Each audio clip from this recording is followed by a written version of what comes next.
नमस्कार मित्रांनो, मी ईश्वर काळे आयकेटेक मराठीमध्ये आपले सर्वांचं स्वागत आहे। आज आपण एक महत्त्वपूर्ण अपडेट बघणार आहोत। त्या अपडेट म्हणजे आरोग्य विभागाअंतर्गत म्हणजेच यामध्ये पद भरती निघाली आहे। त्या पद भरतीबद्दल आपण थोडक्यात माहिती बघणार आहोत। त्यापूर्वी या भरती संदर्भात जर तुम्हाला PDF हवा असेल तर या PDFची लिंक तुम्हाला मी व्हिडिओच्या डिस्क्रिप्शनमध्ये दिलेली आहे, तिथे जाऊन तुम्ही बघू शकता। तर त्यापूर्वी आपण थोडक्यात या भरतीबद्दल माहिती बघूया। इथे बघू शकता तुम्ही युनिसेफ अर्थसहाय्यित मातृत्व मानसिक आरोग्य प्रकल्प अंतर्गत भरती प्रक्रिया। त्याचबरोबर तुम्ही खाली बघू शकता युनिसेफ अर्थसहाय्यित मातृत्व मानसिक आरोग्य प्रकल्प आरोग्य व कुटुंब कल्याण प्रशिक्षण केंद्र नाशिक अंतर्गत मंजूर झालेल्या पद भरती प्रक्रियेसाठी खालील तक्त्यामध्ये दर्शवल्याप्रमाणे निव्वळ कंत्राटी स्वरूपात व मानधन तत्त्वावर पात्र उमेदवाराकरता मुलाखत आयोजित केली असून इच्छुक व पात्र उमेदवाराकडून विविध मुदतीत अर्ज आमंत्रित करण्यात येत आहे। इथे बघू शकता तुम्ही पदाचे नाव इथे बघू शकता। प्रकल्प समन्वय एक पद इथं एकत्रित 17,000 रुपये दरमहा। त्यानंतर दुसरं पद आहे तालुका समन्वय, त्याला बघू शकता तुम्ही एकत्रित 35,000 दरमहा। इथं पद स्थापनेचे ठिकाणी बघू शकता आरोग्य व कुटुंब कल्याण प्रशिक्षण केंद्र नाशिक। कामाच्या ठिकाणी तुम्ही बघू शकता सुरगाणा व सिन्नर तालुक्यामध्ये। इथे तुम्ही वयाची अट बघू शकता 18 ते 45। दुसऱ्या पदाला सुद्धा 18 ते 45। इथे तुम्ही शैक्षणिक अर्थ बघू शकता। प्रकल्प समन्वयासाठी वैद्यकीय क्षेत्रातील पदवी असणं तुम्हाला आवश्यक आहे, जसं की MBBS BMS BHMS व MPH। त्यानंतर MSIT उत्तीर्ण असणं आवश्यक आहे।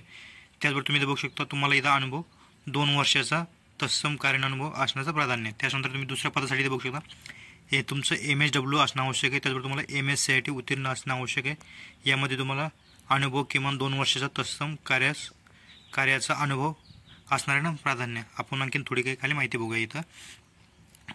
इथं तुम्ही बघू शकता अर्जदार कंत्राटी कालावधीचे सोयीनुसार ठिकाण बदलून मिळण्याची मागणी करताना यामध्ये आपल्याला काही महत्त्वाची माहिती दिलेली आहे। इथून बघू शकता की अर्जदाराने आपल्या अर्जावर त्याच्या सध्या सुरू असलेला मोबाईल नंबर व ईमेल ID अचूक नोंदवा, तसेच भरती प्रक्रियेत पूर्ण होईपर्यंत सुस्थित राहील याची दक्षता घ्यावी।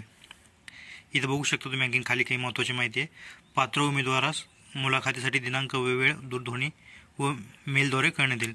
तर तुम्हाला अर्ज कशा पद्धतीने करायचा विविध नमुन्यातील अर्जासोबत ईमेल ID वयाचा पुरावा पदविका शेवट वर्षाचे प्रमाणपत्र। इथं बघू शकता टीपमध्ये सर्व वर्षाचे प्रमाणपत्र सादर करू नये। गुणपत्रिका शासकीय निमशासकीय संस्थांमध्ये केलेला कामाचा अनुभव प्रमाणपत्र एवढीच कागदपत्र छायांकित प्रत साक्षांकित करून जोडण्यात यावे व तसेच पडताळणीसाठी मूळ कागदपत्र सोबत ठेवावे। इथं आपण थोडक्यात खाली माहिती बघू शकता। अर्ज तुम्हाला कुठे करायचे ते बघू शकता तुम्ही। अर्ज जमा करण्याचे ठिकाण तुम्हाला हे प्राचार्य आरोग्य व कुटुंब कल्याण प्रशिक्षण केंद्र सामान्य रुग्णालय आवर त्र्यंबक रोड नाशिक या पत्त्यावर तुम्हाला या अर्ज पाठवायचा आहे ऑफलाईन पद्धतीने, किंवा तुम्हाला या मेलवर सुद्धा पाठवायचं मेल।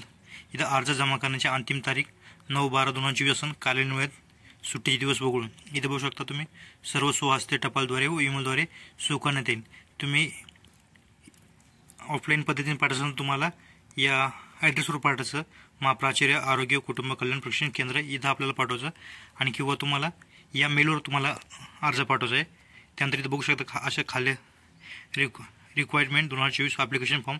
हा ॲप्लिकेशन फॉर्म तुम्हाला भरायचा अशा पद्धतीने तुम्ही तुमचं name, father, date of birth, blood group, gender, marital status अशा पद्धतीने तुम्हाला संपूर्ण फॉर्म इथं तुम्हाला भरून घ्यायचा, आणि तुम्हाला इथं दिलेल्या मेल IDवर पाठवायचा किंवा स्पीड पोस्टद्वारे तुम्हाला हा अर्ज पाठवायचा आहे। आजचा हा असा महत्त्वपूर्ण व्हिडिओ होता। व्हिडिओ आवडल्यास लाईक करा, कमेंट करा, शेअर करा। असंच आपल्या चॅनलच्या नवीन नोटिफिकेशन चॅनलला सबस्क्राईब करून ठेवा। थँक्यू, धन्यवाद। पुन्हा भेटू नवीन अपडेट्ससह।